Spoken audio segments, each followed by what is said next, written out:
So I had people ask me about how I basically made my 300ZX into an S13. It's SR20 DET swapped. It has S13 front suspension in it, got rid of the dual wishbone, put McPherson suspension in it. And basically everything from the firewall forward is S13 parts. Here's how I did it. So this had an SR20 DET for a couple of years now. I put it in probably 2019.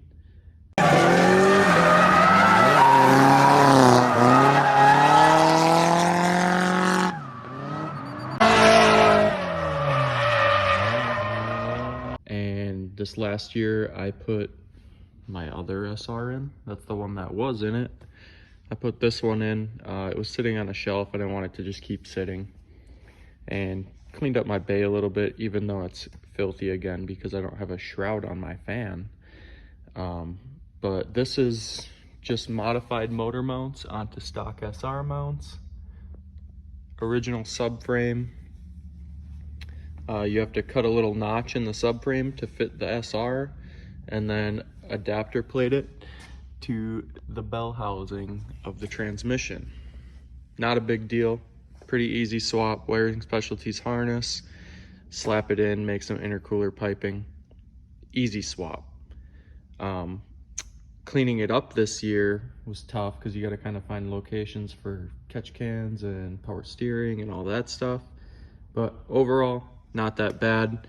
If you have a NAVG30, I highly recommend getting rid of it because that is a pooch.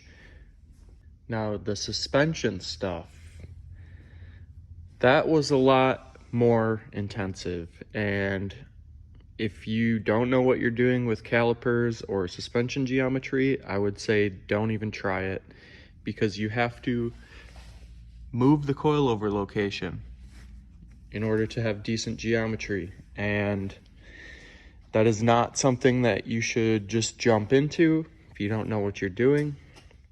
But I measured actually how this 240 sits. I calculated the caster angle and camber angle, and then I placed the coilover in the same location as a 240.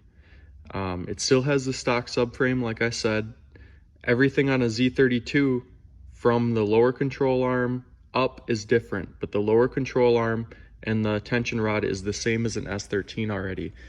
So you put S14 hubs on it for 5-lug, or you can get the 5-lug conversion for S13 knuckles, not hubs, and keep your 5-lug set up. And then basically the only things you're really changing are the coilover itself and the knuckle.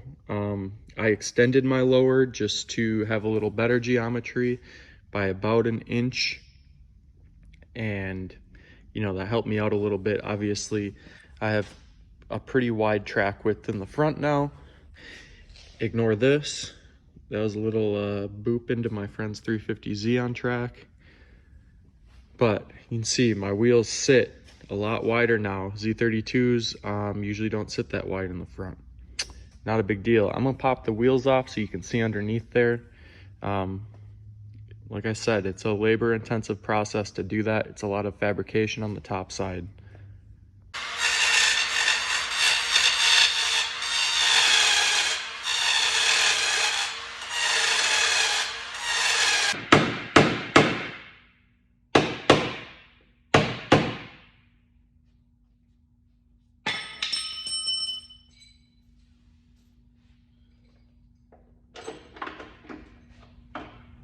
As you can see, I still have a 5-lug hub, but now I have an S14 knuckle with an S13 coilover.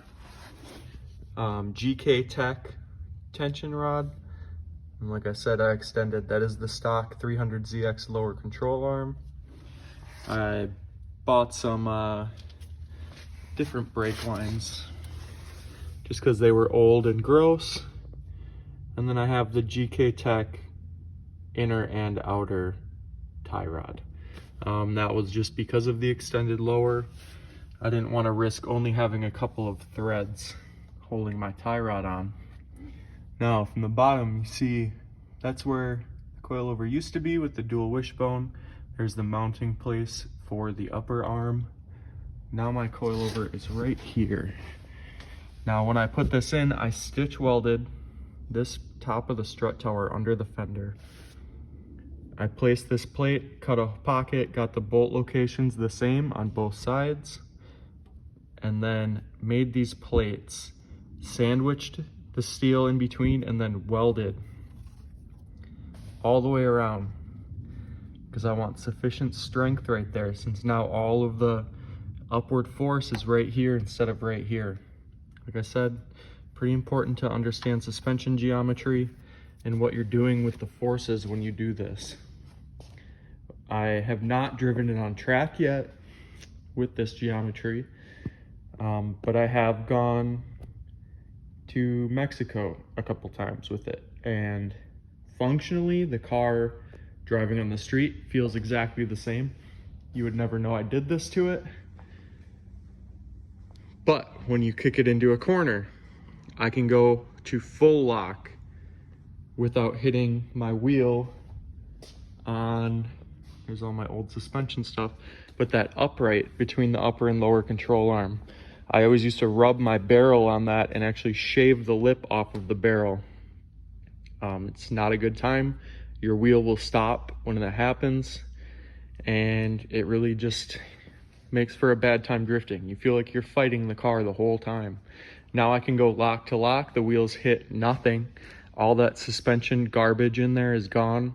There's nothing for the wheel to hit really anymore, and it works great. I'm just guessing, but I probably gained 10 degrees of angle. I did have tie rod extensions on previously, which gain you 7 to 9 degrees of angle if I remember right. Now I probably have another 10 degrees of angle. Let's see there. Might not look like a lot right there. I'll turn it the other way too. But it's a sufficient gain. Like I said, that dual wishbone suspension does not give you a lot of room. You hit the limits really fast. You can cut your bump stops out, put those tie rod extensions on like I had, and you gain a tiny bit, but you create more problems than the small gains you make. It's really not worth doing anything with the stock suspension on a 300ZX. If you're gonna drift it, buy an angle kit. There are good options, they're expensive, but if you know what you're doing suspension wise, give it a try. I said I showed you what I did. It works. Like I said, I haven't drifted it on track yet, but it feels good. I'll be on the track with it in 2 weeks. I think it's gonna shred.